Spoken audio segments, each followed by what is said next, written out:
Investor, educator, and author Robert Kiyosaki has changed millions of lives all over the world. His book, Rich Dad, Poor Dad, has been on the New York Times bestseller list for over 5 years. We all know that the gap between the haves and the have-nots is growing, and Social Security and Medicare are in a financial mess. And just affording to live is getting expensive. So how does a person get ahead financially? The answer is raising your financial IQ and having your money work for you. Here's Robert Kiyosaki with Rich Dad's Teach to Be Rich.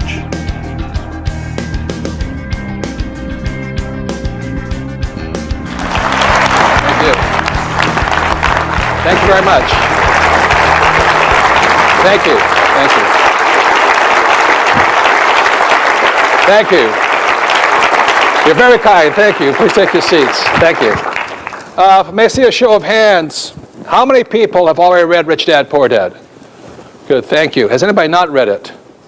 Oh, good. There's still a few customers out there. I'm glad to see that. You know. I'm not going to be talking so much about Rich Dad, Poor Dad today, but I'm going to be on this program. But I'll be talking about this book here. It's our latest product called Teach to Be Rich. And in my opinion, it's a whole new direction for Rich Dad in many ways. We're going into trying to do our best to solve what I consider to be a massive, massive financial problem, not only in America, but throughout the world here. And when you look at the globe here, my personal concern is this growing gap between the haves and have-nots. And all throughout the world, no matter where I go, there's always people who are rich in every country, but there's also the poor, and there's also those that are, struggling financially. So this product, Teach to Be Rich, is really designed to help solve, and there's many causes of the problem, but one way of solving that problem is through education. So that's what this Teach to Be Rich product is about.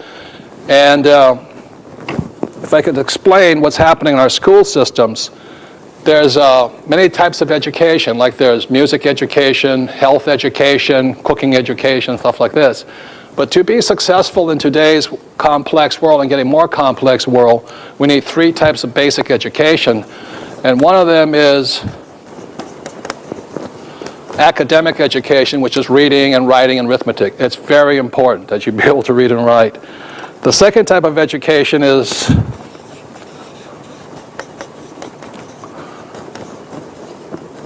professional education. And when I was in school back in the 60s, if you did really well, you were A's, then you went to become a doctor, a lawyer, an accountant. Since I wasn't an A student, I didn't go to those professions and things like this. But and these two are very important. My poor dad was a man who really thought this was all you needed. He kept saying, go to school so you can get a high-paying what? Job. And that's all my poor dad thought I needed. My rich dad, who was my best friend's father, he said if you wanted to be successful, you needed financial education. And unfortunately, as many of us know, our school systems teach us very little or anything about financial education. So I'm not saying that these are not important. I'm saying that today, just going to school, just to get a good, be able to read and write and have a job, is inadequate. What I'm saying today, in today's complex world, we all need financial education. So what this course or this program is about, and this Teach to Be Rich program is about financial education. It doesn't mean to negate any of this here. So if I could go into, I did graduate from high school and go on, and my professional education was, I learned to be a ship's officer. So I drove tankers for Standard Oil of California. And I also flew aircraft for the Marine Corps, U.S. Marine Corps, so I was a pilot in Vietnam. So I've had 2 professions. But I've never used any of them, very simply because my rich dad taught me this here. And the way my rich dad began, at the age of 9, began teaching me financial education was really simple. He just started playing the game of Monopoly. I remember as a kid, 9 years old, I'd go to my rich dad's office. I'd say, you going to teach me you're rich? He goes, sure. And he'd break out the Monopoly board game and we'd sit there and play for hours. And he'd tick, tick, tick, tick, tick, tick, tick, tick. How many people in this room have played Monopoly? Good. And I sat there, and then I'd go home and I'd say to my poor dad, the school teacher, I said, guess what I did today? I said, I played Monopoly. And he goes, oh, what a waste of time. Put that silly game away and do your what? Homework, so you can get a good, safe, secure what? job. So here, my dad saying Monopoly was a waste of time, and my rich dad saying this is a brilliant game. So I kept going back and forth, and that's why I'm schizophrenic today, because I don't know the difference. But the difference here is this: I keep playing this game of Monopoly, and then I go home, and my poor dad would say it's a waste of time. So one day I asked my rich dad, I'm only 9 years old, I said, why do you say this is so important? So he actually took me out, and he showed me, this is in Hawaii where I was growing up, he showed me what were the representations of his 4 green houses. He'd sit there like that. I said, what does this mean? He says, well, the formula for great wealth is found on the Monopoly game board. And most of us know the formula. 4 green houses, 1 red hotel. 4 green houses, 1 red hotel. So it started to dawn on me at the age of 9, my rich dad was playing Monopoly for real, and my poor dad, a school teacher, PhD, thought it was a waste of time. And so I was really quite confused. So then at the age of 9, it goes fast forward, at 19, I go to school in New York. I went to the U.S. Merchant Marine Academy in New York. I got a congressional appointment for that.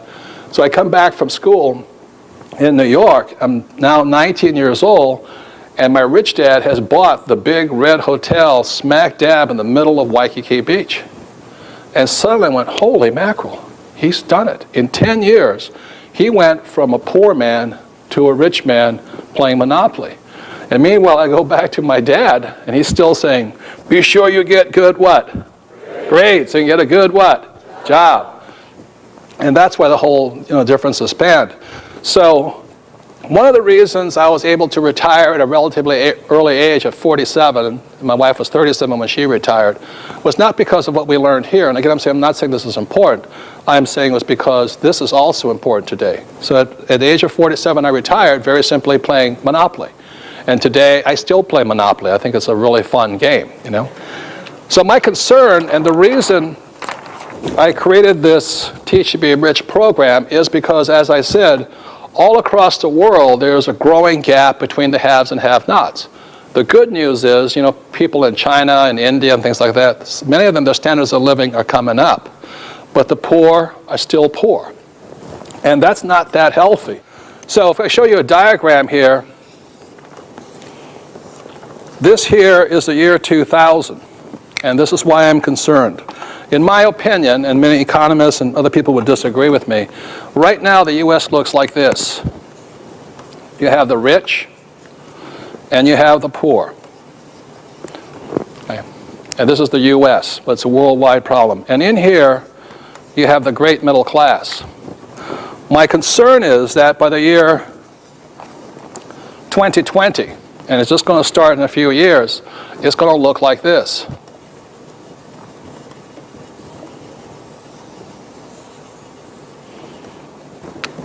In a few years, due to a lack of financial education in America, I predict that there will be more rich, and I intend to be one of them, but there will also be more poor. There will be an increasing number of poor. How many people know family or friends or co-workers who have nothing set aside for their retirement? Good, thank you. And that's what I'm concerned about. And what I'm really concerned about is this, I've been going into it as time goes on, is one of the reasons this problem happened is very simply because our school system still teaches us nothing about money, and people like my poor dad, a school teacher, always said the government should take care of you. And our problem right now is in America, from presidents on down, there are millions and millions and millions of people who are on the government handout. I mean, Clinton is on the government handout, every senator is on it, military officers, firefighters, soldiers and everything, they're all on this government handout. And what I'm concerned about is America, which is a great rich country, will soon become a very poor country. Does that make sense to you guys here? And the reason we become poor is simply because we have so many people, not just poor people, expecting the government to take care of them. The concern here is this here is the middle class. And these are the guys that are going to pay for these guys here. Does that make sense to you? And I can hear some of you saying, well, it's not my problem because I'm still young. How many people in this room were born after 1964? Good. I want to thank you because you're the ones to be paying for my retirement. And these are the people that pay the taxes. So the reason I created Teach to be Rich here is very simply because I predict, and I could be wrong, like in the next 20 years, even though it's a worldwide problem of this gap between the haves and have-nots, even in the richest country in the world, in the next 20 years, we're going to see a transfer going this way. So you'll see more rich people in America, but you'll also see more poor people. And in my opinion, what got us into this problem of this so many poor people in the richest country in the world is because we have a lack of financial education. In my opinion, the way out of the problem is also to increase financial education. So the reason I created this product here, and again, I'm not blaming school teachers. It is a system of education that has not, supported this here, and I think it's by design here, that we need this. So I'm asking every one of you at home and in this audience today is to consider it, is to learn to teach other people to be rich. And the reason we created this product is because I became a rich person by teaching. I've been teaching now since 1980, and but not in the school system. I wouldn't work for that pay scale. And I make millions of dollars a year as a school teacher. But the main reason is not so much to make myself money. The main reason I found teaching to be one of the best professions of all, and I didn't come across my profession until I was 40 years old, because I hated school. I found school the most boring, inhumane place. I didn't know I was stupid until I went to school. I said, what do you mean I'm stupid? So I would not create a product that is like the school system. For years I have practiced and learned how to make education more fun. How to make it more entertaining, how to make it more effective, how to make it so the person learns something rather than sits there bored, stiff, and falling asleep all the time. So that's what they created this product for, but in the positioning statement on this book it says, why teach to be rich? So regardless if you're a teacher or not a teacher, if you have a sincere desire to help solve this problem called growing poverty in America, but also desire to help yourself and help your family and your friends, because I suspect this is a very big problem. But the reason this Teach to be Rich works is because the best way to learn is to teach what you want to learn. How many people ever found that out? That if you wanted to learn how to play golf, one way is to teach other people to play golf, except if it's your wife. You never do that. That's rule number one in golf. Don't teach your wife to play golf. But anyway, one of the best ways to learn is to teach. And the second reason for this product is, and the best way to get rich is help other people to get rich. Does that make sense to you guys here? So this is a product. It comes in basically 3 different parts. Number one, I'll go into the macroeconomics, because although I didn't do well in school, I did like history. And I studied history. For some reason, I really enjoy history. And that was one of the only few subjects I got A's in. The second part of this book here is, it's about education, is how we learn. And again, I'll say it, I would not ever ask anybody to teach the way our school system teaches. It is the most inhumane, boring way to learn. It only works for about 20% of the population. How many people are ever bored in school at times? How many people ever wondered, why am I studying this? Everyone wonders, how am I going to use this in the real world? Right? Well, this book sort of answers it. So this is a very practical book. So number one, it's about history, how we got into this problem. Number two is some of the lessons I learned after 25 years of teaching, how to make it more effective for more people, more fun.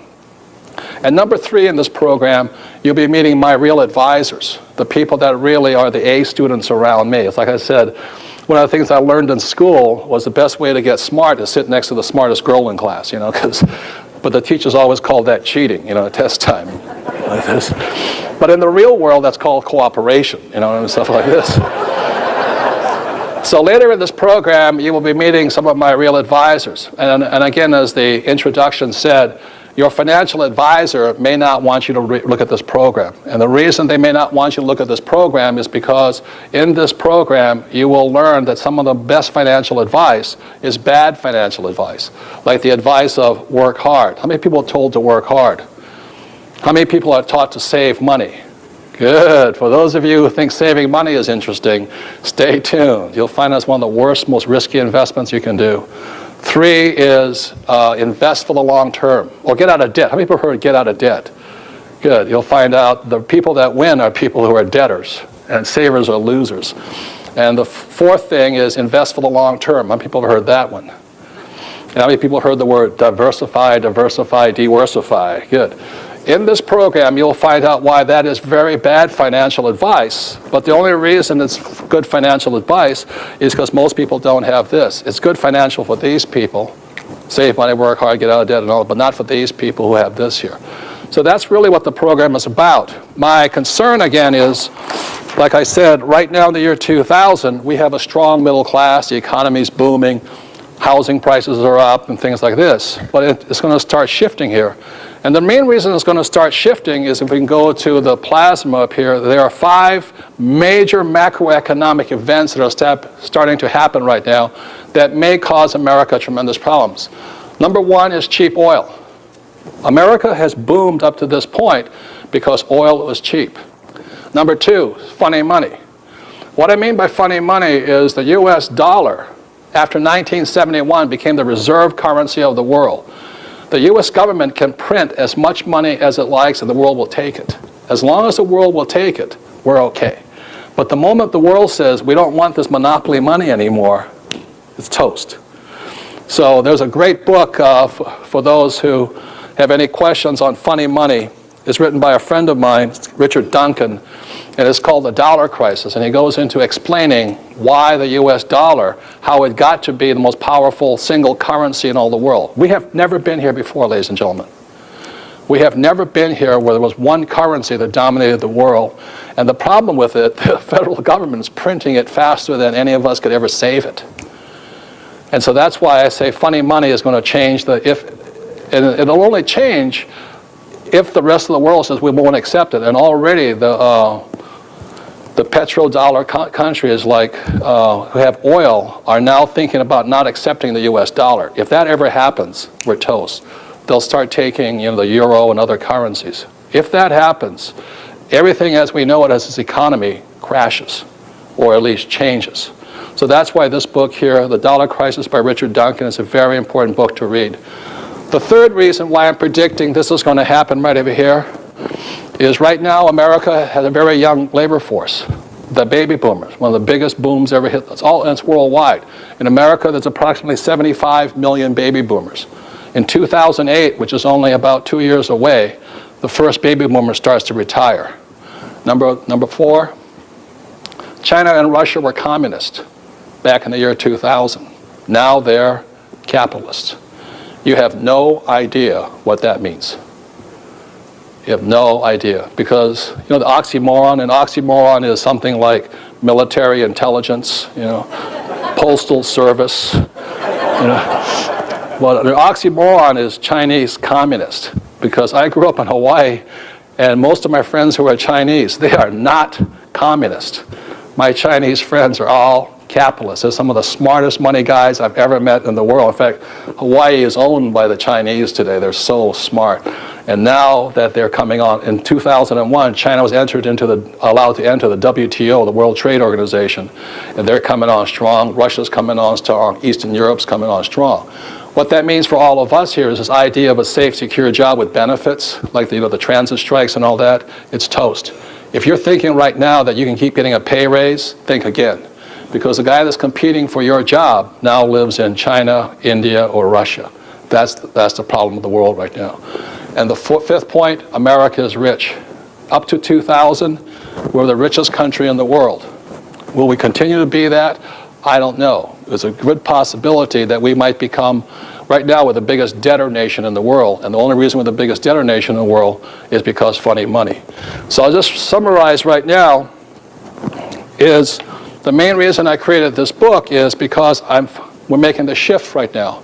And I am concerned not only for myself and my family and my friends, but I am concerned about you.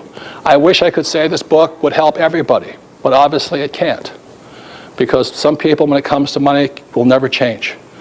My concern here is this, that the middle class will be decimated by higher taxes. For those of you born after 1964, there is a prediction that your Social Security taxes alone will go from approximately 15% to as high as 50% just to cover all the old guys with no savings or retirement here. So I created this book, Teach to Be Rich, so that you can teach yourself and possibly your friends and loved ones, and hopefully some of you can make it out of here and into this category here. And that's why this book was created. Thank you very much.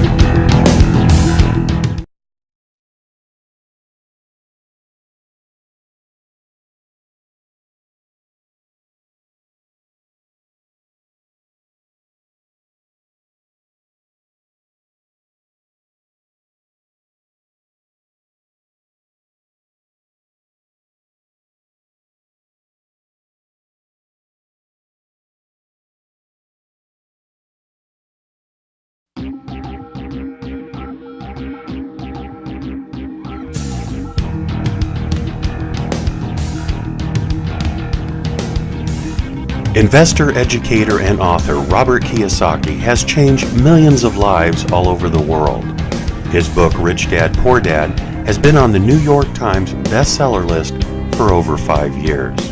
We all know that the gap between the haves and the have-nots is growing, and Social Security and Medicare are in a financial mess. And just affording to live is getting expensive. So how does a person get ahead financially? The answer is raising your financial IQ and having your money work for you. Here's Robert Kiyosaki with Rich Dad's Teach to Be Rich.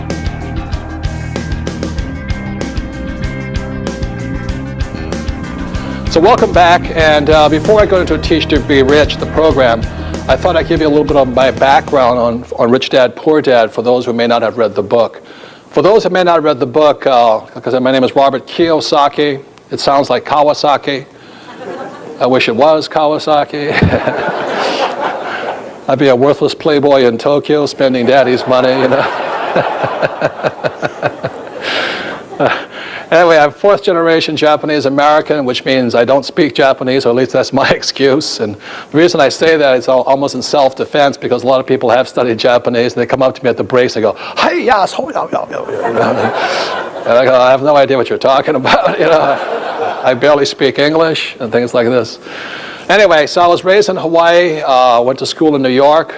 Interesting thing is this book has now been on the New York Times bestseller list for over 5 years. Only 2 other books have been on that list longer, and one of them is The Joy of Sex, which I don't know if I'm ever going to pass, but anyway, it's a tough subject to compete against. But the reason it's kind of interesting that it's on the New York Times bestseller list, you know, because anybody who makes the list for 1 week is considered good, but 5 years is almost unheard of. But as I flunked out of high school twice, simply because I couldn't write. And it's not that I couldn't write, my teacher did not like what I was writing. And as I said also, my father was the head of education for the state of Hawaii, and to have the son of the superintendent of education flunking out of high school, you know, all the teachers were in the back, you know, laughing. So I flunked out when I was 15, then I flunked out when I was 17, again for the same reason, because I couldn't write. And it was not that I couldn't write, the teacher disagreed with what I was writing, you know. So the definition of, I learned very early on that the definition of intelligence in school is, if you agree with the teacher, you're intelligent, and if you don't, you're an idiot, you know, things like this. So I rarely agreed, especially because I had 2 dads, because my poor dad always said, go to school and get a job, and my rich dad would say, you won't get rich that way. So that was kind of the paradox. My rich dad was my best friend's father, and although he was a man who started with nothing, he became one of the richest guys in Hawaii. So Rich Dad, Poor Dad is this very simple story of what 2 fathers tell their sons about money. And as you know, for those, how many people were told, go to school and get a job? Okay.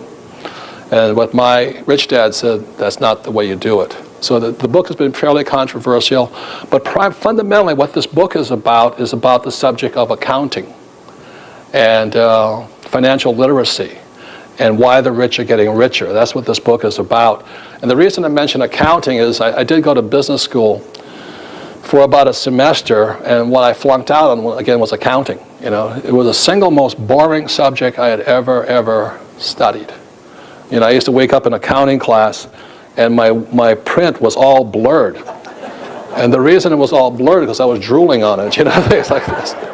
So for me to have written a book on accounting is quite, probably my accounting teacher and my English teacher are just, that guy, he did it again, So that's why I'm really happy to have my business partner, Sharon Lecter, as my co-author of this, because she's a CPA. So all you A students out there were, well, how can you write a book on accounting? My co-author is a CPA, so that's how it's covered here, okay, guys? The last thing about my poor dad was a very highly educated man, great guy, and he also ran for lieutenant governor of the state of Hawaii. And he ran as a Republican, which proved he wasn't that smart. But the reason I say that is Forbes magazine calls Hawaii the People's Republic of Hawaii. And it's been democratic for years, except until just recently. So my father was courageous enough, which I really respect him for. He was courageous enough to run against a very corrupt government, a government that believed in stealing and giving to themselves, And it's still, as we all know, that's part of government. And it's take from the taxpayer and give to your friends. So my dad actually had the courage to run against the governor. And because he ran against the governor in the 70s, the governor said he'll never work in the state again. So I have a tremendous love and respect for my dad because he's a man who stood up for his principles. The other thing too is I went to Vietnam twice, once in 1966 and then in the 1970s. And the reason I went to Vietnam was even though it was draft exempt because I was working for Standard Oil. If you work for oil, you don't have to go to war. And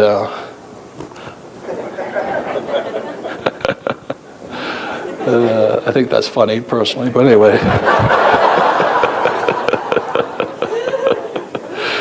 Anyway, so I went to Vietnam because both dads, my rich dad and my poor dad, said it was a son's duty to fight for his country. So both my brother and I went to Vietnam twice. And I flew helicopters in Vietnam.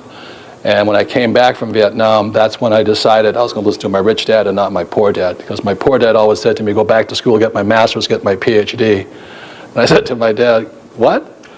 Go get my master's and my PhD? He says, yeah, and then what? He says, then get a job with the government. I said, Dad, I think I'd rather go back to Vietnam. It's more honest. Anyway, so that's what Rich Dad, Poor Dad's about and all this. So going on, I'll quickly go into what my rich dad taught me, and it's really quite simple. Again, it goes back to my rich dad focused on financial education. And what he said was the key to being rich had nothing to do with money. He says what made a person rich or poor was their vocabulary or the power of words. So very simply said, he said that words either made you rich or poor. And he said the problem with education is that each of us as human beings has command of about 2 million, well, the English language is approximately 2 million words total. And each of us has command of about 5,000 words, that's all. So if you want to increase your wealth, simply increase your vocabulary. In other words, do you know the difference between ROI and IRR? There's very big differences. Or when your stockbroker says the earnings are up, or EBITDA, what does that mean? As I won't go into it, but EBITDA really, from my point of view, doesn't mean anything, but my stockbroker always throws it around like it's some big deal. It doesn't mean much to me, but you have to know what it means and doesn't mean. So vocabulary or words make you rich. So once again, I'll say it. When somebody says it takes money to make money, that is not accurate. It takes words or vocabulary. And like when I was in Sunday school, I heard, the words from Sunday school that the word becomes flesh. And that's how powerful words are. So my rich dad also forbade us from ever saying the word I can't. Like my rich dad always said, poor people always say I can't afford it. He says the reason poor people are poor is because they use their brain or vocabulary against them. He says you listen to poor people, they always say, I can't do that, or, I can't afford it. He says it's not that they can't, it's very simply they're not willing to. They're too lazy. I can't is a cop-out. So he forbade his son and I from ever using the words can't, and instead of using the words can't, he says, how can I? So like, how can I make $1 million? How can I become a billionaire? Not that I can't, or how can I afford my new Maserati or Lamborghini or a Porsche or house? Does that make sense to you guys here? So the most powerful piece of real estate or the best asset you have is actually your mind. And what fuels the mind are words. So going back to words and all this, this is an income statement and a balance sheet. This is the basis of accounting. And we'll go into why accounting is so important. This is also a financial statement. So a financial statement is made up of 3 distinct parts. One is an income statement, which says income and expense. The second is balance sheet, which is assets and liabilities. And there's a third document that's also important. It's called the statement of cash flow. And my rich dad used to say this word cash flow was one of the most important words an investor needed to understand, was where was the cash flowing. So there's 3 documents. My poor dad, because my poor dad always said to me, he says, our house is an asset. How many people have your parents that say that to you, or you say asset? And my rich dad would say that's why he's poor, is because he may be a PhD in education, but he is not very smart financially. He says he's using the wrong word to describe his house. So very simply, it goes back again to words. And my rich dad said assets, the definition of an asset is something that puts money in your pocket regardless if you work or not. So this is the cash flow pattern, this here, of an asset. So whether you work or not is putting money in your pocket. And a liability then is something that takes money from your pocket. So repeat after me. Assets put money in your pocket. What do assets do? Put money in your pocket. And what do liabilities do? Take money from your pocket. So think about this right now as you sit here.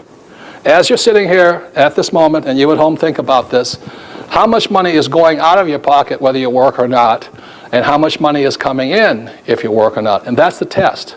Is money coming in or money going out? Most people, the reason they have to go to work is because money is going out, because they have so many liabilities they think are assets. And that is the big problem here.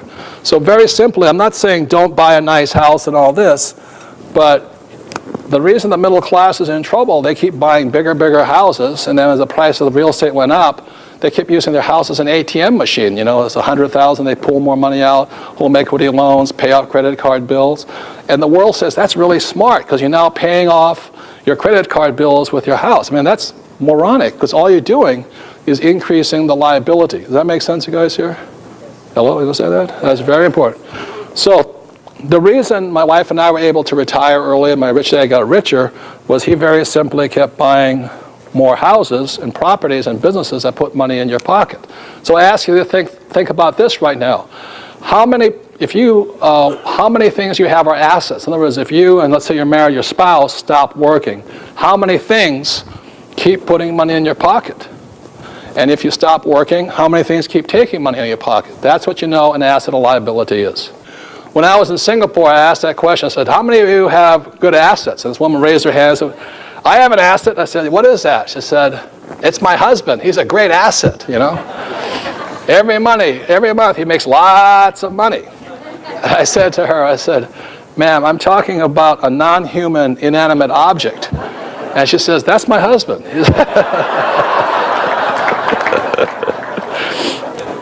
So the point here is this, I'm not pushing real estate. Anything that puts money in your pocket, we'll be discussing some of those things that put money in your pocket. For example, you know, most people, their car is a liability. But if I use that same car as a taxi, that same car could then be an asset, okay? Well, we look at these books right here. Is every month or every quarter, Warner Books sends me a royalty check because they're selling my product for me. So this here is an asset also. Does that make sense, you guys here? Because it's putting money in my pocket. So that's very simply the difference. Okay. So that's the picture of assets and liabilities. Now, the big test here is this. When a banker looks at, you know, when you go to see your banker, as my rich dad said to me, my banker has never once asked me yet for my report card. My banker has never asked me, he said, Robert, did you have good grades? How many people have ever had your banker ask you for your grades? Some of you have. Interesting banker.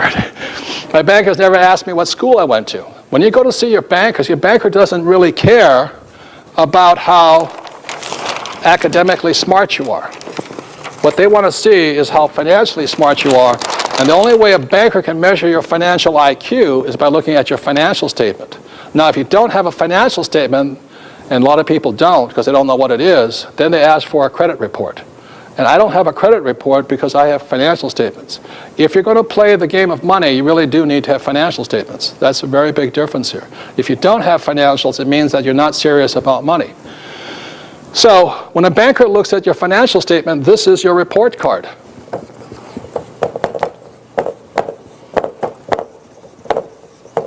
As an adult. So a banker looks at it like this, and let's say they see here's a person A comes in, and the cash flow looks like this. I mean, money in, money out. The banker knows this person is a poor person. I'll say this again, it has nothing to do with money. It has to do with cash flow patterns. So I have a friend in Phoenix, he's a doctor, he makes about $400,000 a year. The trouble is he spends $400,000 a year. How many people know people like that? And he's really proud of it. He's a doctor. He says, but I have no debt. I rent, and I paid cash for everything. So he doesn't really have anything. He just goes out. He can't stop working, even though he makes $400,000 a year, because the cash is flowing out. So whether you're a poor person has nothing to do with how much money you earn. It has to do with how you spend your money, and that's the key. When you ask most bankers, they want to know how you manage your money, how you expense it. Poor people, very simply, spend money on poor things. And the middle class spends money on middle class things, like a nice house or a nice car. And what the rich spend in are investments or other companies and things like this. So it has very little to do with your income. It has to do with how you spend your money. So the next thing is this. The middle class, what they have is a big mortgage generally. And the word mortgage, again from the word mortgage comes from the French word mortir, which means death. So most people are in debt until they die. That's something what it means here. And then they have the nice car, they're looking good, and they have huge credit card debt, home equity loans, student loans, and all this. So their cash flow, the cash flow pattern of the middle class looks like this. So the banker looks at this and says, this person's nice middle class, good credit rating, they'll pay off their debt, but they'll never be rich, so I won't lend them much money. Okay. And then the third pattern is somebody who is rich, and they may have, number one is a business, then they'll own real estate, and then there's paper assets, there's the stocks, bonds, and things like that. And for me, there's royalties. And this is the cash flow pattern of the rich here. So one of the difference between the rich, the poor, and middle class is very simply where the cash is flowing from. So those of you sitting at home right now, think about it this way. If a banker looked at your financial statement, looking at your cash flow, looking at your report card or your financial IQ, what's a banker going to say? Is this person poor, middle class, or rich? The reason I could retire early was very simply because I have assets putting money inside here. That's very simply it. I don't have mutual funds. I don't have a retirement plan. Got that? So I know this makes a lot of people crazy because many people think their house is an asset and it's a great investment. So I'd like to explain why I say that is not accurate for me personally. Because most accountants would say your house is an asset and all of that stuff. But I think that's more easily explained when you look at the cash flow quadrant here. The quadrant is my other book, and the quadrant stands for E, S, B, and I, and E stands for employee, S stands for small business or self-employed, B stands for big business like Bill Gates, and I stands for investor. And what the quadrant is about the four different people that make up the world of business. When we go to school today, most people are going to school, go to school to get a job, and our school systems are programming our minds to be employees. Or if you're a really smart person, you go to school to become, a professional person, so as people say, something you can fall back on. So these are the doctors, lawyers, or restaurateurs, small business people, and all this. My rich dad programmed me or trained me to be a business owner like Gates or Oprah and things like this, and I stands for investor. One of the reasons so many accountants disagree with me here is because most accountants, what are they? E's, S's, B's, or I's? Most accountants are E's and S's. They're not professional investors. So what I say to people is this: as a professional investor, I must live and die by not my commissions or my fees or my brokerage deals. I must live and die by my cash flow. Every month the cash flow is coming in. It's not a lot of money, but several $100,000 a month comes in whether I work or not. That's because I'm an investor. So I'll say this: it's due to a higher standard. So most accountants disagree, but most accountants are over here, and most accountants are passive investors. Most accountants have 401ks with stocks, savings, bonds, and mutual funds. If you're going to listen to this program, I'm going to take everybody to a higher standard. I'm not saying you have to go there. I'm just saying it's a higher standard. So going back again into the words here, the two words that I think are very important to understand right now is the most important word I said is this word here, cash flow. And this is cash flow. This is cash flowing into my pocket every month. Like I said, several $100,000 every month whether I work or not. And my expenses are very, very low. Most of them just keeps coming in here. And the second type of reason, second reason people invest is for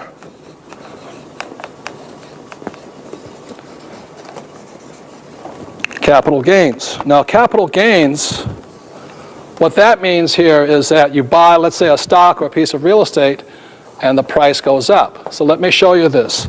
This is cash flow, and this is capital gains. 90% of the investors invest for this here, hoping the price will go up, or capital gains. And that's why so many investors think investing is risky, because they have this little crystal ball, and they're asking not investors, but salespeople, or employees of big Wall Street companies and all this, what do you think the market's going to do? You think it's going to go up next year? Or if you're in real estate, I bought this house for $100,000. It went up to $200,000. Should I sell now and all this? They're playing crystal ball stuff. And those are people for capital gains. I do this occasionally, but primarily I invest for cash flow. And as I said, it's a higher standard. It is harder, please hear me, it is harder to get cash flow. This is easy. This is a walk in the park. The average person will buy a house and say, I bought a house for $500,000 and it already went up $100,000. I said, how do you know that? So my broker told me. Does that make sense to you guys here? It's BS, blue sky. It's not real. But that's where most people are. It's really tough to get cash flow. I mean, from my experience, I have to work really hard to get cash flow. I have to be a better investor. So the reason most accountants say your house is an asset and all this stuff, or this is fine according to generally accepted accounting practices, GAAP accounting, is because most accountants and brokers, salespeople, are over here. But if you're going to play over here, it's a higher standard. So the reason people say your house is an asset is very simply explained like this. When your banker says your house is an asset, you have to look at this. A financial statement there have to be two of them. You can't just have one. So let's say you're Mr. and Mrs. Middle Class and you buy yourself a house, and what you have here is a mortgage. Like I said, mortgage comes from the French word mortir, which means death. There it is. Now, for something to appear in the balance sheet, it must balance. So you can't have this balance on the same sheet. The only way it balances, it can't balance on your sheet, it has to balance on somebody else's financial statement. So your mortgage shows up on your bank's financial statement over here. Same mortgage. So over here it's a liability, but over here it's an asset. And so when your banker says to you, your house is an asset, your banker's not lying to you. The banker's just not saying whose asset it is. It's their asset. The way you know that it's an asset, again, going by the litmus test of this here, very simply, assets put money in your pocket and liabilities take money from your pocket. That's the test. That's the true definition of the words. You must use the right words. So my poor dad used the wrong words. He called his house an asset when it's really the bank's asset. So what happens here is the money comes in, hits the mortgage, it comes out the expenses, goes here, goes in here. I mean, it still doesn't go here, it goes straight up here. So the cash flow here is flowing out, which makes it a liability, but the mortgage over here is flowing in over here, which makes it an asset. And that's how you know. When you look at a regular financial statement, this is the most important line right here. Not how much money you earn, but the income coming in from your investments. That's what I'm looking at here. So that's the reason why I invest for cash flow and not for capital gains. Capital gains is gambling. It's gambling. When somebody says, I better get in and start buying because prices are going up. I don't care if it's stocks, bonds, real estate, gold. It is the most stupid thing you can do is invest for capital gains. It is gambling. But that's what 99% of the people do because they've never been trained to be investors. They don't invest over here. every month, I must have cash flow because I am a professional investor here. Does that make sense to you guys here? Where the passive investor, I'm an active investor, the passive investors are this. It's called this here. Oh, I hope the market goes up. I hope it goes up. It's going up. Oh, yes. You watch CNBC. Oh, market's going up. Oh, the Dow's up today. Oh, good, good, good, good, good. Yeah, loser. Geez. There's nothing wrong with capital gains. When I invest, I first invest for this, and second, I want this. In other words, I want both. The average person is just happy with one. But to get both, you have to be a better investor, and most of these people haven't got the financial training to do that. So that's why accountants and lawyers and all that will say, well, don't listen to Robert, or especially your stockbroker will say, don't listen to him, or your real estate broker says, oh, don't listen to him. You can't get cash flow off of real estate. Because they're brokers. They're broker than you are. They need the commission. They're not living off of, most brokers are living off of commission here. Whereas an investor is living off of cash flow here, and the gamblers are going for capital gains. And that's how you can see it. Once you can see it all the time here. So the last thing is this, don't just take my word for it. This is what Warren Buffett says about people who invest for capital gains. They hope the price is going to go up, uptrend stuff. Warren Buffett says the dumbest reason in the world to buy a stock, and this applies to real estate or anything, or gold or oil, the dumbest reason in the world to buy a stock or anything is because it is going up in price. That's what it means. And what Buffett is saying here is that most people are investing for this, where if you really want to be a professional investor, you're investing for cash flow. So one of the reasons I created Teach to Be Rich here is very simply because once a person gets into one of these patterns, it's really hard to get out. It's like a rut. So before a person can change anything, they've got to change what's behind their ears. Or if I could say, is this, as I said, I can tell whether a person's going to be rich or poor by their expenses really, really quickly. Poor people simply buy poor things. Whereas I was answering a question earlier, I was talking about, as a rich person, what I buy first are assets. I don't buy liabilities. My assets buy my liabilities. For example, when I wanted to buy another Porsche, I bought a piece of real estate, and the cash flow from that real estate pays for my Porsche. What the middle class, and the reason they're middle class, is the first thing they buy is lifestyle things. They want the nice house and the nice car. I have gone without eating, and I've gone without the nice house, because assets are number one here. And so what makes a person rich, poor, middle class is what is number one for them.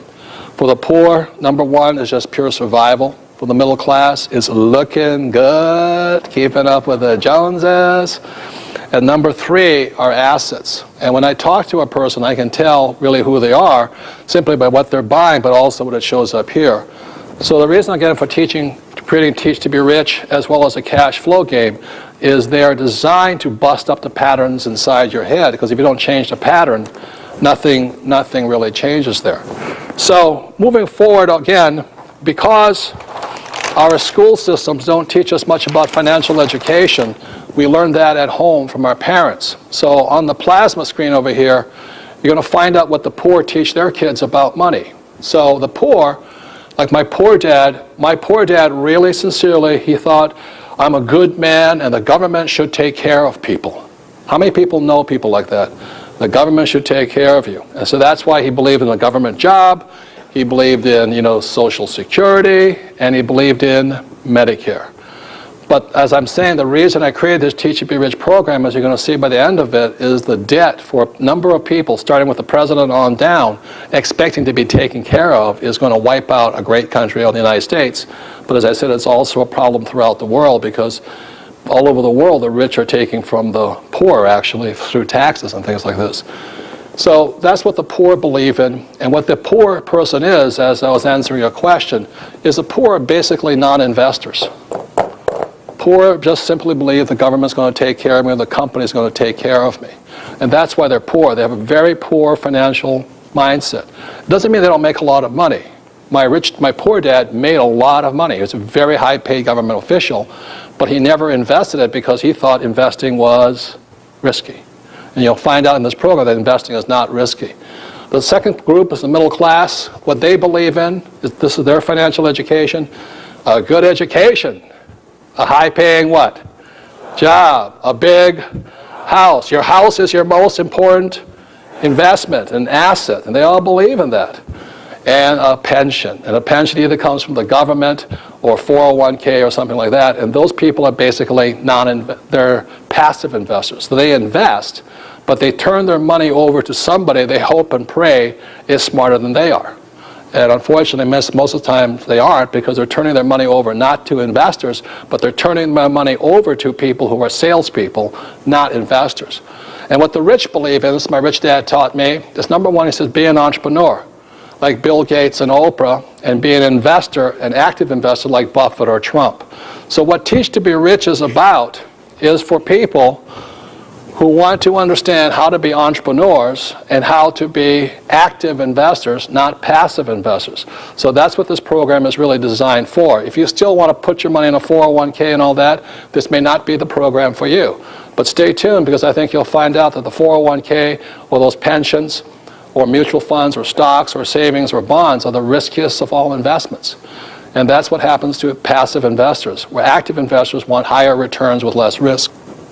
So one of the problems with being a passive investor is that so many people come up to me and they go, I have $25,000, what should I do with it?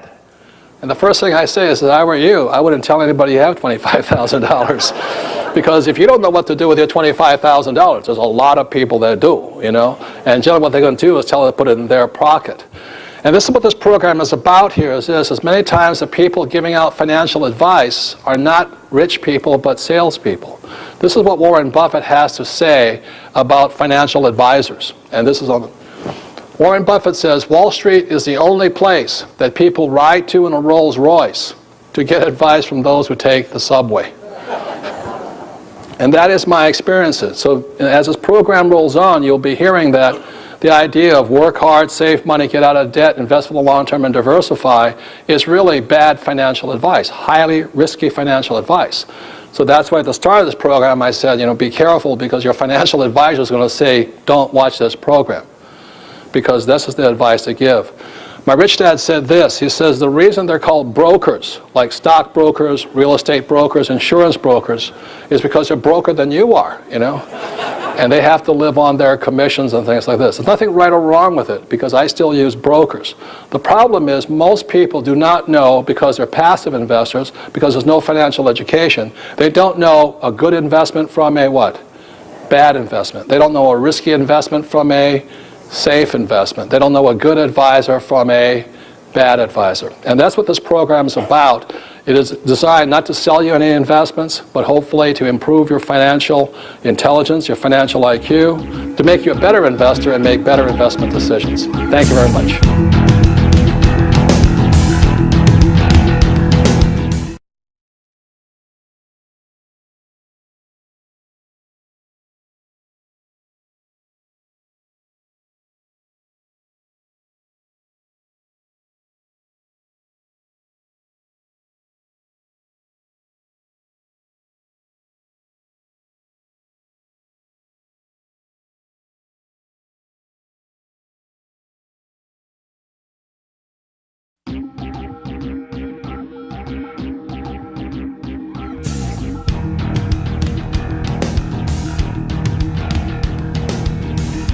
Investor, educator, and author Robert Kiyosaki has changed millions of lives all over the world. His book, Rich Dad, Poor Dad, has been on the New York Times bestseller list for over 5 years. We all know that the gap between the haves and the have-nots is growing, and Social Security and Medicare are in a financial mess. And just affording to live is getting expensive. So how does a person get ahead financially? The answer is raising your financial IQ and having your money work for you. Here's Robert Kiyosaki with Rich Dad's Teach to Be Rich.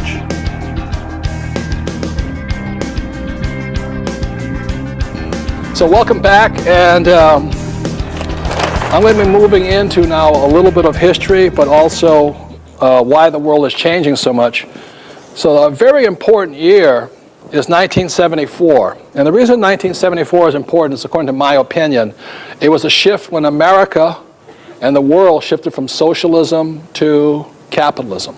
Now, I know most people think America is a capitalistic country, but it's really highly social in that it believes in the government should protect and take care of people. And now moving to capitalism is changing. I'm not saying one is better than the other. I'm just saying it's changing.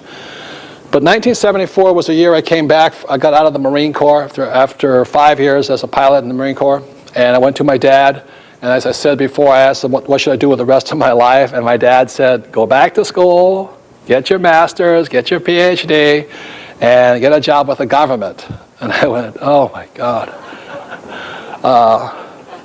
So at that point, I went to Waikiki to see my rich dad, and I said, what should I recommend?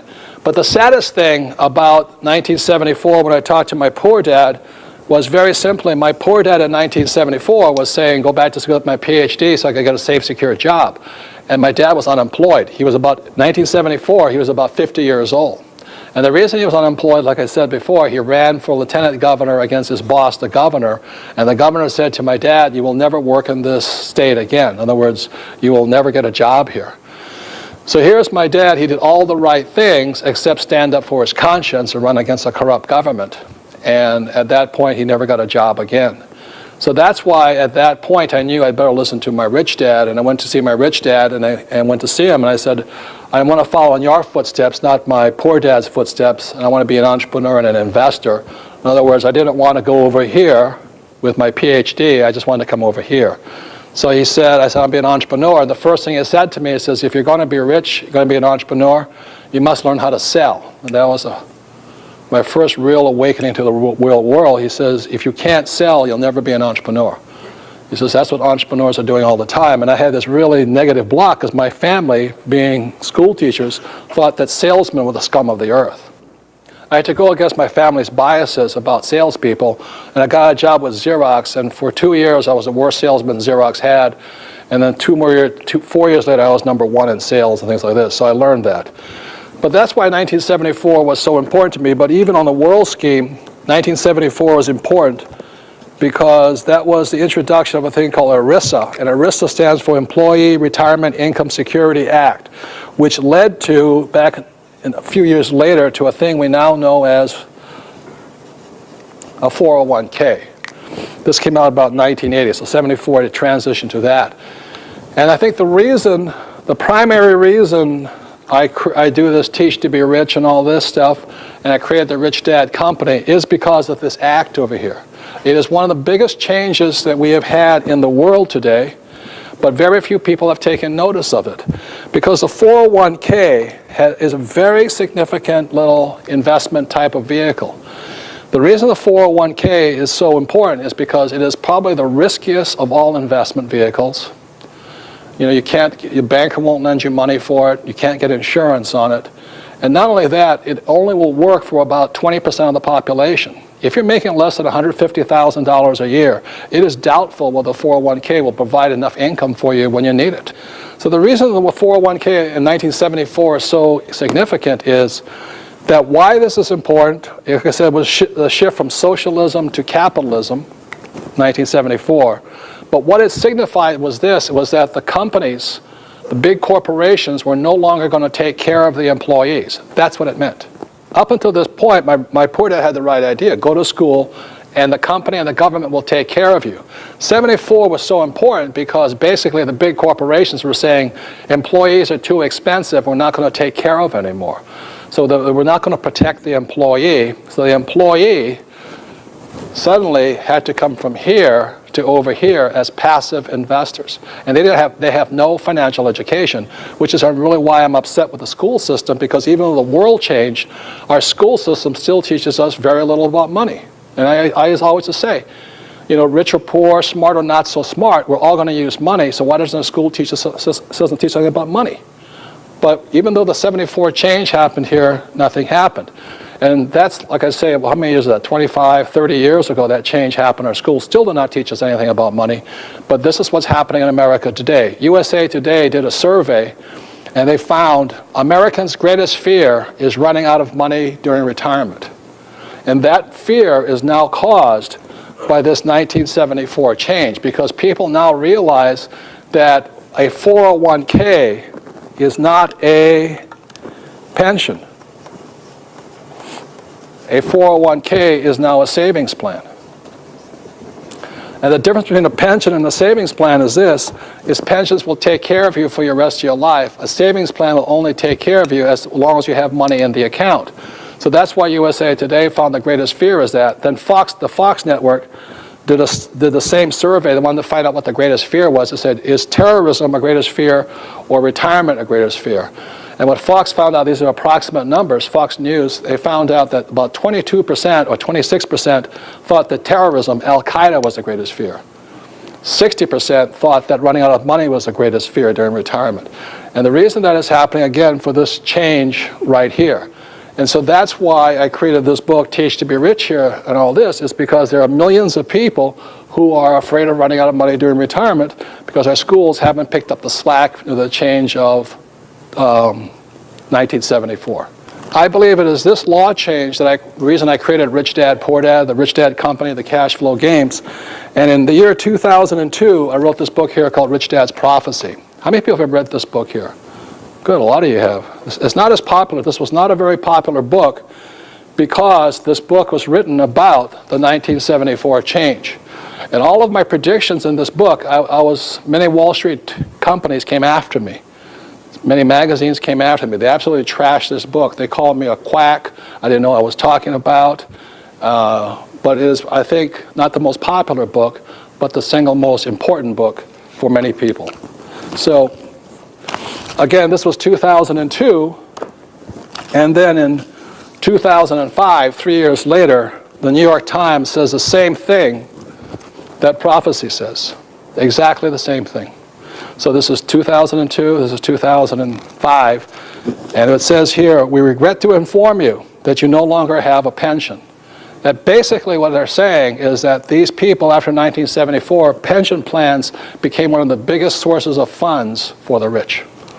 They just take money out of it, and the middle class and the people who put money in there don't get anything inside of it. So this is the New York Times, October 30th, 2005. Then October 31st, 2005, Time magazine said the same thing. It says, the great retirement ripoff. Again, saying the same thing my book in prophecy said 3 years earlier. And it says here, millions of Americans who think they will retire with benefits are in for a nasty surprise. How corporations are picking people's pockets with the help of Congress. That's what these articles are about here. So they say the same thing prophecy says here. This is 2005, this is 2002. So that's why I created this product here, Teach to be Rich, and my cash flow games, is because of this right here. Because what has happened in the world is so many people then, because of 1974, were forced to become passive investors. And I'd like to show you on the screen what the difference between a passive investor is and an active investor. So number one, a passive investor, one, they have no control. And this whole talk is about control. The next segment I'll go into what control really is. Next is higher risk. They invest in the highest of risk investments. The highest risk investments are savings, stocks, bonds, mutual funds. They're the riskiest of all investments, but most people think they're safe for some reason. And you'll find out today that they're the riskiest. Number three, the banker will not lend you money for your 401k or mutual funds. If your banker doesn't trust them, why should you? That's the test. Don't believe my word, ask the banker. Number four, insurance agents will not insure your 401k against losses. As a real estate investor, I'm not pushing real estate, I had one of my buildings burned. Thank God nobody was hurt, but the insurance company replaced it and replaced my rent and all this. I never invest without insurance, but millions of people, due to that 1974 change, moved over here as passive investors. They have no insurance, and they're putting their money into investments a banker would not touch. Number 4 or 5, higher taxes. The 401k is one of the least tax efficient of all investment vehicles. 401ks only work if you're planning on being poor when you retire. The reason I don't have a 401k is I plan on being rich when I retire. Because when I put money into my 401k, when I retire, let's say at age 65, when I pull the money out, it comes pulling out as ordinary income. If I have a lot of money, ordinary income is one of the most highest taxed of all incomes there is. It doesn't make any sense for me because I make so much money, I might be paying 40, 50% tax on that money. I'd rather be in real estate where I can pay zero tax. That makes more sense to me. So that's why I don't have a 401k. And this is all part of the financial education I think they should tell kids early so they don't take a job with a 401k and do something else. Number 6, they always worry about market crashes. You know, they're always worried about it, and they're always asking their financial planner, you know, what do you see in the future? You know, the stock's going up, stock's going down, prices coming up, prices going down. You know, that's gambling. That's not what I do. Number 7 is they have very low returns.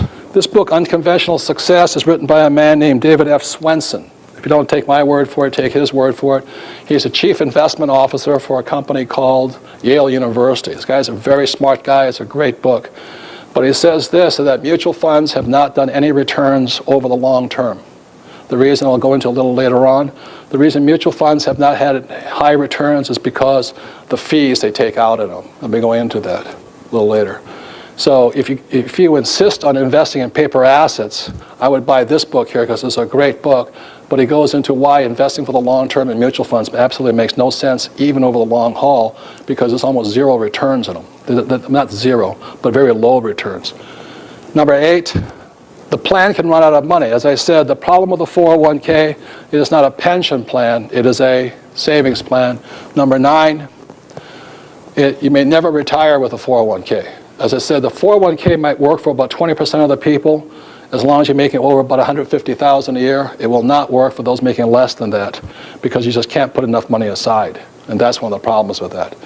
So those are some of the challenges. And what I'll show you the comparison now is between an active investor, and what makes an active investor different is that an active investor, number 1, has control. That is the whole crux of this course here. Financial education, financial information means you're taking back control. What people are doing is right now, they're going around saying, I got $25,000, what should I do with it? What should I do with it?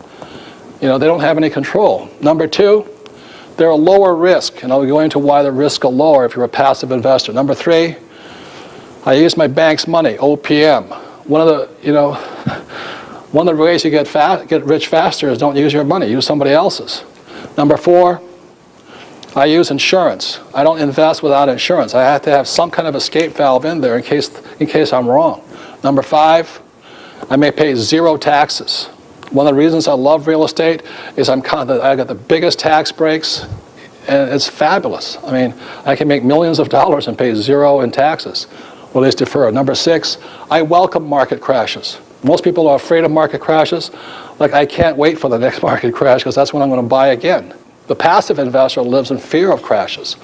Number 7, there's unlimited returns, and I'll show you a couple examples where I get infinite returns. Number 8 is that I can provide for generations because my wealth is just constantly recurring. I can pass it on for kids, all this stuff.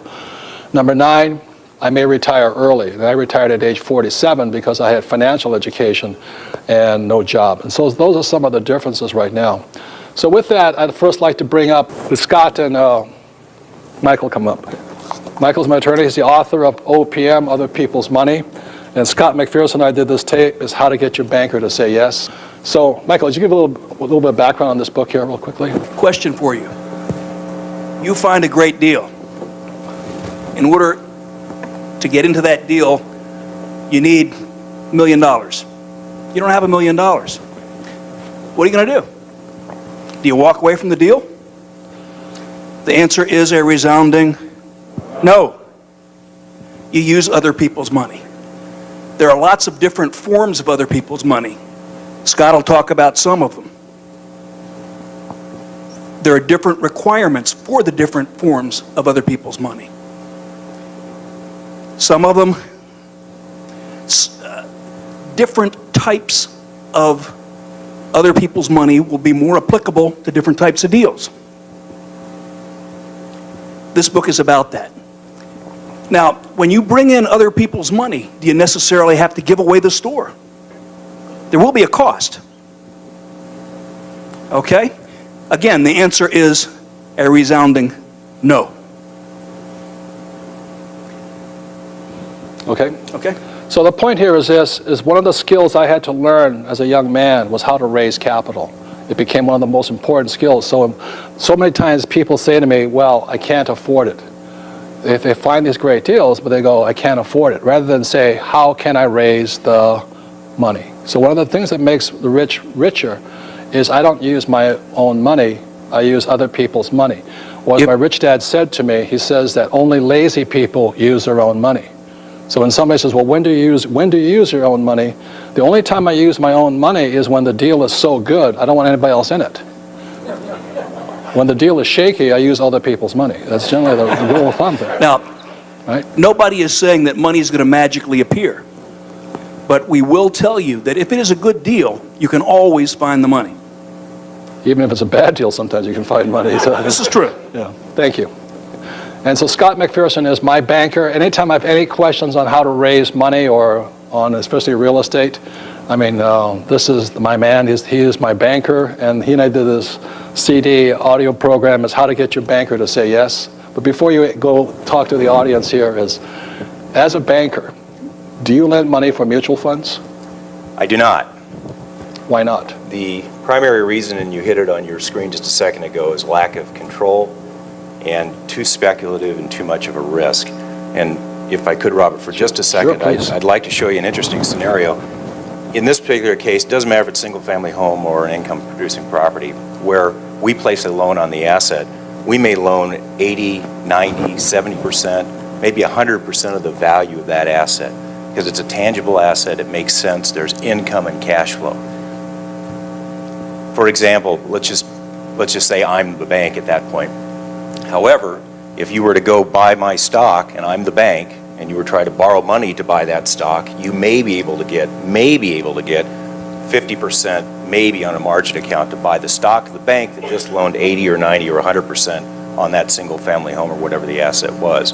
So the difference is, in my mind, is you have something that has cash flow and control and a manageable risk that you can wrap your hands around going back to my stock, which I'm the one who loaned the money over here. But if you were to buy my stock, now you lose control, much higher risk because I'm making good or bad decisions, who knows. And the best you can do is probably borrow 50% of the value of that stock Right. invested. So, No. Okay, now let's say that Scott's only willing to lend up to 75% of the value. Are you out of the deal? No. You bring in a different type of other people's money. You bring in co-venturers, partners. You put up part of the money, they put up part of the money, you make some other contribution. Let's say you tie up the deal. You have an intangible right to purchase this asset. You think in terms of forming a business. Your contribution is that intangible right, and perhaps part of the money. Okay, so Scott, let me ask you this question. As a banker, so Michael's an attorney, Scott's a banker. Do you want to lend money? I want to lend money because, as we saw earlier, when I loan money, that's an asset to my bank. I also want to help you do what you want to do, but you have to help me get to that level and get me comfortable that you're able to borrow that money and pay me back, because that's really what I want. But I don't make a dime unless I make a loan to you. So I do want to loan money to you. Right, and so many people are afraid to come and talk to you, right? Absolutely. Right. Absolutely. So what Scott covers in this, how to get your banker to say yes, is how to prepare to see your banker. Because a banker's job is to say yes, because you don't make any money if you say no. No. That's correct. Okay. So let's have a hand for this gentleman. Thank you very much here.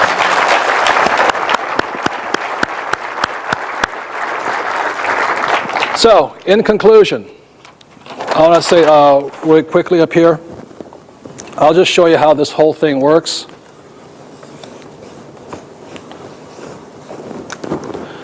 If you're playing the game of Monopoly, this is what a banker does. This is Monopoly. You buy one greenhouse, it's putting cash flow. Monopoly teaches you this right here.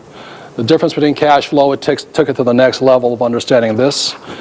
I'll just show you how unrisky, if you're an active investor, is. Like, I don't like savings, stocks, bonds, mutual fund, because the risk is so high. My banker won't lend me money on it. This is a land deal that Kim and I just did a few months ago, and it's really quite a simple deal. And when somebody says things are risky, I don't know where the risk is. It's 10 acres of land. The price was $100,000. The reason I use this example is most people can afford $100,000. Okay. Now, The reason I bought this property is very simply when I looked at the listing agreement, again it goes to the words, it had the 2 letters MH on it. Now there's a lot of land around this thing. That what made this land more valuable than the rest? What made it more valuable was the words, MH. MH stands for manufactured housing. When I saw that, I dropped to my knees, again broke out the rosary beads and said thank you. Because the words made this more valuable than all the other land around it. Why that made it valuable is that because manufactured housing means, let's say I could break 10 acres into 50 lots, and I sell each lot for $25,000 each. The stepped up value on my property then is $1.25 million. How many people would pay $100,000 to make $1.25 million? That's how simple it is. Where's the risk? And the reason I say it's an infinite return is the moment I found this deal, naturally my friends who can't find a deal wanted me to give me the money. So let's say I gave them the money, so I have zero money into it. I give them half the deal, which means I make about $500,000. So I make $500,000 on zero of my money. I use other people's money. And that means my return is infinite. Does that make sense, you guys here? Nothing to that. I don't know where the risk is. So when people say to you, investing is risky, generally it's one of these people over here who is not an active investor. This is done all day long. It took Kim and I about 20 minutes to find this thing. We saw it there, bam, done. It's not a big deal. It's not a Donald Trump deal. But $1 million is $1 million. You can still spend it that well. And the last thing, more real life examples, is this my wife Kim did, is that she found a piece of property not far from our house. I think Scott helped finance this one. It's a commercial building, and it was so undervalued that they wanted $8 million for it. Because it was undervalued, we borrowed 100% of the money. And the reason we borrowed it was very simply because every month this property put $30,000 a month cash flow in our pocket. Again, this is not a big deal, but $30,000 a month, you can live on that much. It's not that bad. But the reason I use this deal and we do about 1 or 2 of these a year, and it's not that hard to do. But the beauty of this is the banker gave us all the money here. It took us, like Michael says, 2 different levels of financing to do it. So we got 100% financing. Now, the reason I say this is to all the people who are the savers of the world. I ask this question: how long would it take you to save $8 million? And one of the reasons the rich are getting richer is because they know how to use other people's money or debt to move forward here. So it's not $8 million for the savers. A saver would have to save approximately $16 million to get this kind of level, because the government's going to take 50% of it. The beauty of using debt financing or equity financing, things like this, is please listen to this, all you savers of the world. You're not going to get ahead by saving. A people who is borrowing and understands how to be a professional investor, it took my wife 2 weeks to find that money. And I asked the average saver of the world, how long will it take you to save that much money? For most people, $8 million or $16 million might take a number of years. Okay. And then the deal's gone. So the moment Kim found this deal here, she just tied it up, and that was the money. So the savers lose, the debtors win. And that's one of the big differences of learning how to use other people's money, how to have a friend like Scott McPherson or Michael Lecter on how to borrow money and things like this, because the savers are losing big time right now. So before we go into the next subject, I want to bring up my one of my best friends, but also my investment partner in real estate, because the question I was asked during the break is, how does a person find a deal that cash flows? And I hear that a lot from people, especially now that people are coming into the market late. But there's still millions of deals around that you can find that cash flow. So before I answer that question, I'd rather bring up my business partner here, is author of the ABCs of Real Estate Investment, is Ken McElroy. It's a big hand for Ken, please. This is his book. Why don't you give a little bit of your background before we go on?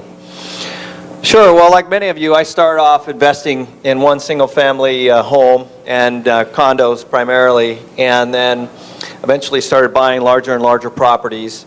And I've been in business for a little over 10 years. We have two construction companies, two management companies. We're developers. We have a short-term housing company and a realty company now that feeds our company, which we bought last year about $150 million worth of real estate for all different kinds of things. We develop it, we buy it, we enhance them. We're doing some condo conversions all over the West Coast. So primarily that's what I do now. I have a large presence throughout the West. We have about 250 employees now and offices throughout the West Coast. And my partner, Ross McAllister, primarily handles the construction, and then I handle the management operations. So this is my question to Kenny, because so many people say, well, how do you find a great deal? And the reason is that there's a difference between a passive investor and an active investor. Passive investors, because they're basically, either they cannot see the deal, or they wouldn't know a good deal if they saw it, or they're basically lazy.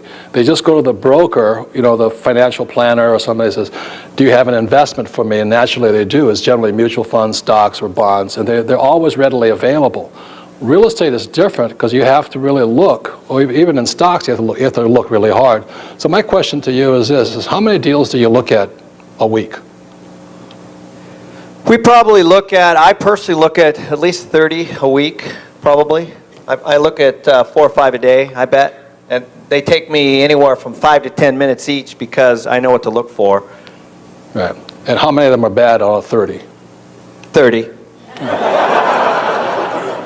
And I think that's the biggest difference, is that, to find this deal over here, I probably looked at 100 deals. And then one day I stumble along, and there it is, sitting there. I mean, this is what they call a no-brainer, right? Well, part of looking at deals is part of your financial education and understanding all the different parts of the deal. And that's really where I get my education, as Robert does too.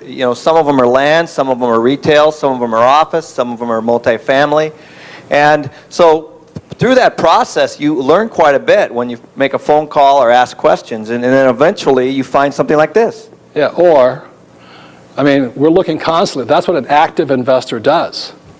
A passive investor just buys that junk that guy has to sell you. And most of the stuff is being sold by those financial planners. In my opinion, those mutual funds are junk. They will not make you money. They cost you money. That's why I'm not saying it's right or wrong, you guys. But I said, if you're going to be an active investor or a passive investor, you really need to make that decision. And active means you're constantly looking at deals, constantly analyzing them. It's 24/7. You're still running numbers in your head when you go to sleep, right? Well, the great part about it is no matter where I am, even when I'm on vacation, I'm looking at deals, no matter what city I'm in, and it's a blast. Yeah. And then I spent a lot of time in Australia, and I'm always looking. And no matter where I am throughout the world, China, Singapore, Canada, Europe, South America, Africa, they always say something. They always say, well, you can't do that here. No matter where I go. You can't do that here. And the reason they can't do it is because they're passive investors. They haven't trained their brain to see. No matter where I go, I'll find a deal that I can, make it, improve it, work it, or do something like that. And that's the difference between an active and a passive investor. Anything else you want to say? Well, yeah, that's exactly why I wrote this book, because as you'll see later on, that the fundamentals are really the same everywhere. All over the world. All over the world, they're the same. Income minus expenses minus debt is cash flow. It's the same no matter if you're in Hong Kong or you're in Phoenix, Arizona. It doesn't matter. And that's why I wrote this book, because it walks you through that process. And one of the things I think is really funny is that, because Kenny his business partners are like Lehman Brothers and Goldman and the big houses. As I said, the story of the father that gave those 3 boys the money. If you know how to multiply money, the banks of the world will give you the money. Is that correct? Well, that's been the interesting part, is my balance sheet, of course, has grown over time, but there's more money. The last deal that we did, actually, Scott helped us with it. We had 9 people bidding on our project to lend us the money. How much was it? How much were they lending you? I can't remember. I think it was somewhere around $50 million. And we were looking at the best deal for us. So we were looking at the terms and the rates and the payouts and things like that. as part of our financial model to decide who we wanted to accept money from. But the reason they're giving you the money is because you know how to take $1 and turn it into 10, right?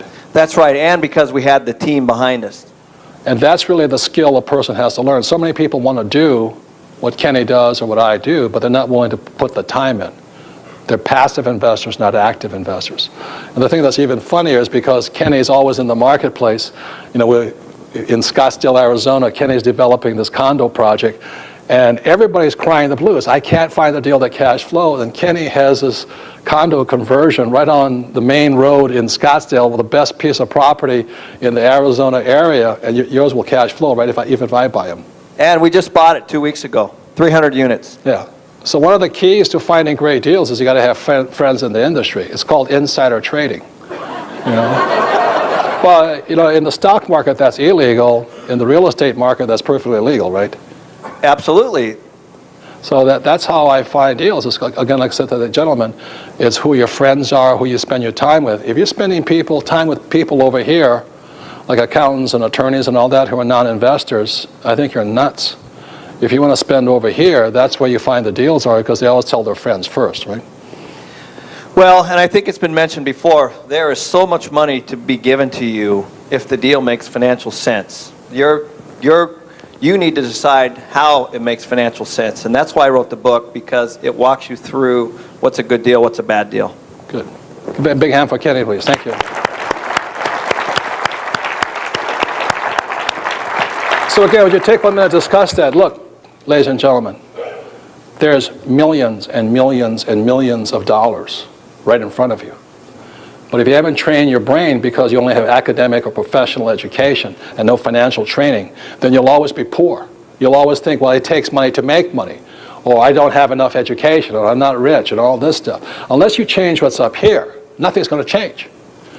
Like I said, this project took probably 20 minutes to spot. It's a piece of raw land. And this one was right across the street from where Kim and I live. You know, it sat right there. And the bank gave us the money for it. 100% finance. Put $30,000 a month in our pocket. And the property has gone up in value, but we don't really care, because all we really want is every month is $30,000. Why we want $30,000 a month? Is because then we're free. We don't have to work for the rest of our lives. But we can do this time and time again. But we're active investors, not passive investors. You guys got that? You got to pay your dues. Put in your homework. Or you can be lazy like most people and say, well, how come you can't tell me about that deal? If I find a great deal, I'm not going to tell you. I'm going to buy it myself. Right? I mean, you should do the same thing. So please discuss that. You have to do the homework. Got that? Please discuss that really quickly, and then we'll move on.